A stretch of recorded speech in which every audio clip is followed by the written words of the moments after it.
y a des liens qui ne se voient pas, mais qui étouffent. Des attentes, des besoins, des dépendances affectives si profondes qu'elles finissent par te faire oublier où tu termines et où commence l'autre. Tu t'accroches, tu espères, tu ajustes ton souffle au rythme d'un regard, d'un message, d'un silence, et tu t'épuises, pas à aimer, à attendre, à surveiller, à interpréter chaque geste comme une preuve ou une menace. C'est ce genre d'attachement-là, invisible mais total, qui mine ta paix sans que tu t'en rendes compte. Il ne s'agit pas ici de cesser d'aimer, il s'agit d'aimer sans te perdre, de ne plus construire ton équilibre sur quelque chose que tu ne peux pas contrôler. Car vouloir contrôler ce que l'autre pense, ressent, fait ou dit, c'est se condamner à la fatigue émotionnelle. C'est être en alerte constante. C'est vivre non pas en soi, mais au dehors. Sénèque nous avertissait déjà. Celui qui dépend des émotions d'autrui devient l'esclave de leur humeur. Et quand ton calme dépend du regard de l'autre, tu n'es plus libre. Tu n'es plus toi. Le détachement, tel que le propose la sagesse stoïcienne, n'est pas une indifférence glacée. Ce n'est pas tourner le dos. Ce n'est pas se blinder. C'est au contraire une forme d'amour plus vaste, plus juste. C'est la capacité à être présent sans contrôler, à soutenir sans absorber, à aimer sans posséder, à choisir l'espace intérieur comme lieu de souveraineté, car ce qui dépend de toi est ton royaume, et tout ce qui est en dehors de toi doit rester libre. Marc Aurèle écrivait que la paix naît quand on distingue ce qui dépend de nous, de ce qui ne nous appartient pas. Et ce discernement-là, cette frontière douce mais ferme, est la clé du détachement. Ce n'est pas renoncer à aimer, c'est renoncer à souffrir pour exister. C'est dire « je suis là, je t'aime peut-être, mais je ne vais plus sacrifier ma paix pour ce que je ne peux ni changer, ni contrôler. » Cette vidéo est un espace pour ça, un retour à l'intérieur, un apprentissage silencieux, se libérer sans s'endurcir, aimer sans se dissoudre. C'est possible. Et c'est une forme de beauté, une forme de courage, une forme de liberté que personne ne pourra plus t'enlever, parce qu'elle sera née, non de l'autre, mais de toi. On croit souvent que l'amour, c'est penser à l'autre sans cesse, attendre ses messages, se réjouir de ses regards, s'inquiéter de ses silences. Mais il y a un moment où l'attachement cesse d'être tendresse, pour devenir dépendance. Tu ne vis plus à partir de toi, tu vis à travers l'autre. Et quand l'autre s'éloigne, même un peu, c'est comme si tout ton intérieur tremblait. Tu ne sais plus qui tu es sans son approbation, sans sa validation, sans ses signes. Et cette blessure, invisible de l'extérieur, ronge en silence. Vivre à travers le regard d'autrui, c'est vivre dans une prison à ciel ouvert. Tu marches, tu parles, tu travailles, mais chaque geste est contaminé par cette attente. Est-ce qu'on m'aime? Est-ce qu'on me voit? Est-ce que je suis assez pour rester? Et si l'autre détourne le regard, si un mot est manquant, si un message tarde, ton monde intérieur s'effondre. Pas parce que tu es faible, mais parce que tu as oublié de bâtir en toi ce que tu cherches ailleurs. L'erreur est subtile. Elle ressemble à de l'amour, mais c'est un amour déformé. Tu crois que tu aimes, alors que tu as besoin. Tu crois que tu te donnes, alors que tu demandes. Et plus tu attends, plus tu t'effaces. Tu ne vois plus que l'autre. Tu n'existes plus que par ce qu'il te renvoie. Et sans t'en rendre compte, tu confonds la présence avec la valeur, le silence avec le rejet, l'indépendance de l'autre avec ton abandon. Le détachement, ici, n'est pas une fuite, c'est une guérison. Une manière douce mais ferme de retrouver ton axe, de reconstruire ton jeu à l'intérieur du nous, de cesser de te perdre pour être choisi. C'est dire « je t'aime peut-être, mais je ne veux plus me perdre pour que tu restes ». C'est une reprise d'identité, un retour au respect, un rappel silencieux. Tu es déjà complet, même si l'autre part, même si l'autre se tait, même si l'autre ne sait pas t'aimer. Et c'est dans cette reconquête invisible que commence le vrai détachement. Pas dans le rejet, mais dans la reprise.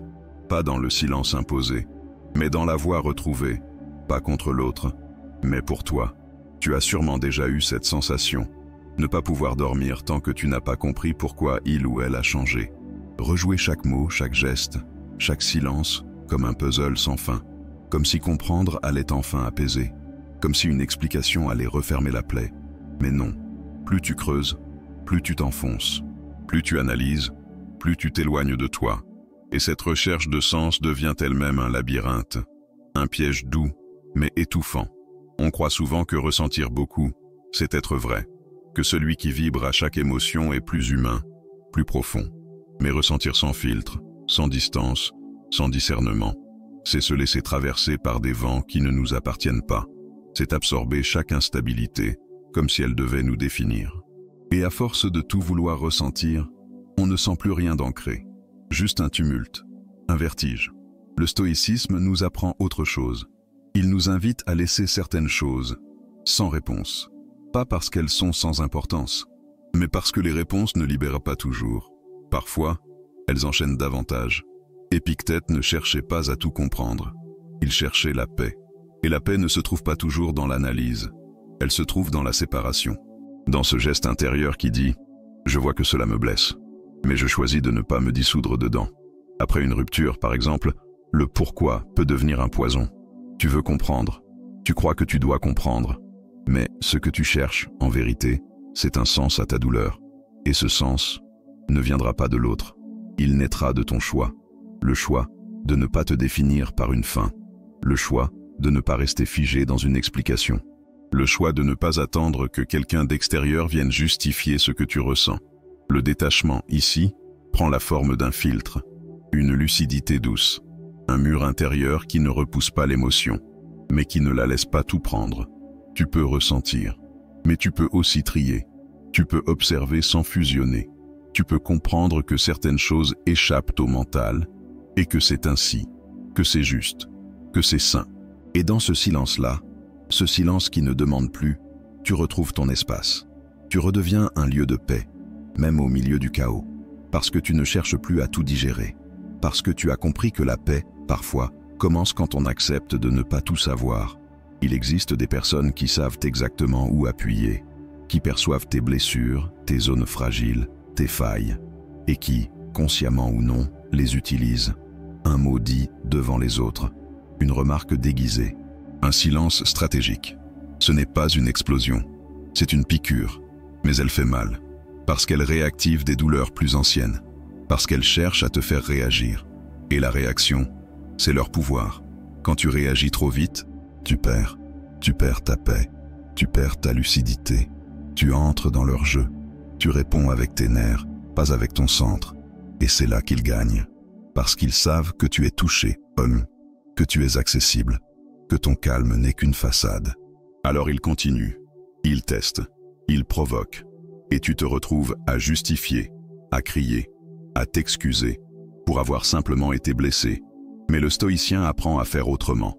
Il n'efface pas la douleur, il la transforme, il ne réagit pas, il choisit, il respire, il se tait, il prend le temps, il n'offre pas son énergie au premier coup venu. Sénèque disait « Celui qui se maîtrise devient impénétrable ». Ce n'est pas de la froideur, c'est de la souveraineté, une forme de noblesse intérieure, une lenteur volontaire. Face à une attaque, il ne s'agit pas toujours de répondre. Parfois, il suffit de regarder, de ne pas baisser les yeux, de ne pas hausser la voix, juste rester là, droit et ancré et si une réponse vient, elle vient plus tard. Une réponse qui ne se défend pas, qui ne s'excuse pas, qui ne venge pas, mais qui affirme, doucement, fermement, équilibré. Tu peux imaginer ce moment, une réunion, quelqu'un te rabaisse devant tous. Avant, tu aurais bondi, tu aurais rougi, tremblé, argumenté. Maintenant, tu regardes, tu souris peut-être, tu notes, tu laisses passer, tu ne laisses rien entrer sans ton consentement. Ce n'est pas de la fuite, c'est de la stratégie émotionnelle. Le vrai pouvoir, c'est ça, garder l'initiative, ne plus être en réaction, être en action intérieure. Et quand tu choisis de ne pas réagir, ce n'est pas une défaite, c'est une victoire silencieuse. Une manière de dire « Tu ne peux plus me faire sortir de moi, parce que j'ai décidé d'y rester ». Il y a en toi un espace que personne ne peut atteindre, un point de calme, d'attention, de lucidité, qui regarde même quand tout s'agite. C'est ce que les stoïciens appellent l'observateur intérieur, une présence silencieuse, capable de voir une émotion naître, sans s'y fondre, capable d'accueillir la colère sans qu'elle devienne violence, capable de reconnaître la peur sans qu'elle prenne le contrôle. Cet espace existe, et tu peux l'habiter. Être dans l'émotion sans devenir l'émotion. Voilà ce que cela signifie. Ce n'est pas nier ce que tu ressens, c'est voir. voir avec tendresse, voir avec justesse. Tu ressens une vague, mais tu n'es pas la vague. Tu es le rivage.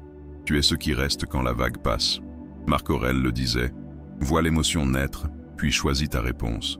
Et dans ce choix, dans ce micro-espace entre le ressenti et l'action, se trouve ta liberté. L'observateur intérieur n'intervient pas tout de suite. Il ne coupe pas l'émotion. Il ne juge pas. Il accueille. Il nomme. Il note. Et parfois, écrire devient un outil puissant. Prendre quelques minutes chaque soir pour mettre des mots sur ce qui a traversé ta journée. Ce n'est pas raconter, c'est refléter. C'est créer un miroir. Un espace où tes pensées ne courent plus seules. Où elles sont vues, comprises, reconnues. Car tant qu'une émotion reste floue, elle gouverne. Mais dès que tu la regardes, dès que tu la nommes, elle se transforme. Elle perd son pouvoir invisible. Elle devient un message, pas un maître. Et ce changement de position intérieure est immense. Tu n'es plus dans le flot. Tu es celui ou celle qui observe le flot. Tu ne te noies plus dans chaque mouvement. Tu respires. Le détachement, à ce stade, devient une hygiène, un entraînement quotidien, une discipline douce. Pas pour devenir insensible, mais pour devenir stable. Pas pour fuir la vie, mais pour mieux la traverser. Et plus tu observes, plus tu t'élèves, plus tu ressens, sans être emporté. Et dans ce regard posé, dans ce silence actif, tu retrouves quelque chose de rare, ta capacité à répondre, non pas avec tes blessures, mais avec ta clarté.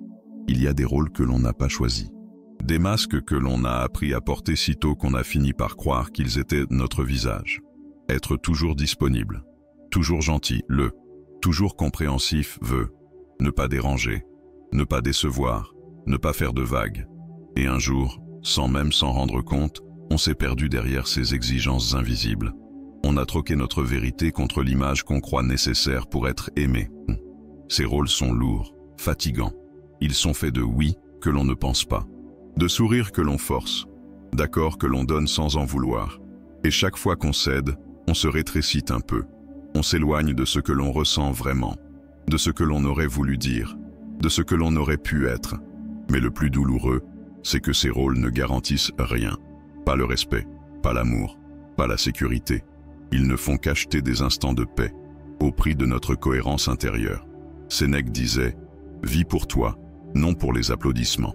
C'est une invitation radicale, non pas à devenir égoïste, mais à devenir vrai, à ne plus tordre ton cœur pour qu'il rentre dans le cadre des autres, à ne plus te juger à travers le confort que tu offres à ceux qui te regardent.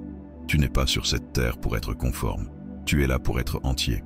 Et cela demande parfois de déplaire, de dire non, de ne pas expliquer. Refuser un rôle n'est pas une trahison, c'est un acte de vie. C'est dire « Je ne serai plus la version de moi qui rassure tout le monde pendant que je me perds ». C'est choisir un chemin plus étroit, mais plus juste. Ce moment où tu ne t'excuses plus d'exister avec tes limites, tes besoins, tes absences. Ce moment où tu te respectes assez pour ne plus te sacrifier dans des rôles que tu n'as jamais choisis. Le détachement social, c'est cela. Ce n'est pas couper les liens, c'est couper les ficelles. Celles qui t'ont fait croire que tu n'étais digne d'amour qu'en jouant un rôle. Et quand tu coupes ces ficelles, tu ne tombes pas. Tu redeviens libre. Libre d'être, libre de respirer, libre d'être toi, même si cela ne plaît pas à tout le monde. Il y a une manière d'aimer qui épuise, une manière d'aimer qui s'accroche, qui s'inquiète, qui veut sauver, retenir, absorber. On confond alors l'amour avec la présence constante, la disponibilité totale, le sacrifice silencieux. On se donne jusqu'à s'effacer. On porte l'autre jusqu'à s'effondrer. Et à force de trop vouloir protéger, on se perd. Parce que cet amour-là, même sincère, devient un poids, un lien qui retient au lieu de soutenir, une angoisse déguisée en tendresse. Mais l'amour stoïcien propose autre chose. Il ne diminue pas l'intensité, il transforme la posture. Il dit « Aime fort, mais reste debout. Donne, mais ne te vide pas. Soutiens, mais n'oublie jamais ta base. L'autre est un vent, parfois doux, parfois violent. Toi, tu es une montagne. Tu ne suis pas le vent. Tu l'acceptes, tu l'accueilles, mais tu ne changes pas de forme pour lui. L'attachement, même sincère, crée l'angoisse, parce qu'il repose sur la peur de perdre, sur l'illusion que l'autre nous appartient. Épictète le dit avec une clarté désarmante. Ce n'est pas ce que tu perds qui te fait souffrir, mais ton idée que cela t'appartenait. Rien, ni personne, ne t'appartient. Et ce détachement-là ne diminue pas l'amour. Il le purifie, il le rend plus libre, plus vrai, moins possessif, moins inquiet. Imagine un proche en souffrance. Avant, tu aurais plongé avec lui, tu aurais tout pris, tu aurais porté sa peine comme si c'était la tienne, et toi aussi, tu aurais coulé. Aujourd'hui, tu restes, tu écoutes, tu tiens la main, mais tu ne t'effondres plus, parce que tu as compris que ta force n'est pas de ressentir à sa place, mais de rester debout pour deux. Aimer stoïquement, ce n'est pas aimer moins, c'est aimer avec conscience, avec discernement, avec un respect profond pour ton énergie, ta stabilité, ton espace intérieur. C'est offrir ta présence, mais pas ton anéantissement. C'est dire « je suis là, mais je suis là depuis moi, pas contre moi ». Et dans cette manière d'aimer, tu ne te perds plus, tu te retrouves, tu t'élèves, et tu élèves l'autre aussi, parce que ta paix devient un appui, un exemple, un souffle. Il y a des décisions intérieures qui changent une vie, des gestes silencieux, invisibles pour les autres, mais immenses pour toi. Choisir de ne plus tout absorber, choisir de ne plus se définir par l'attention reçue, choisir de ne plus réagir à chaque provocation, à chaque regard, à chaque silence. C'est cela, se détacher. Ce n'est pas fuir, ce n'est pas renoncer à ressentir, c'est choisir une autre qualité de lien, un lien qui n'enchaîne plus, un lien qui ne vole plus la paix.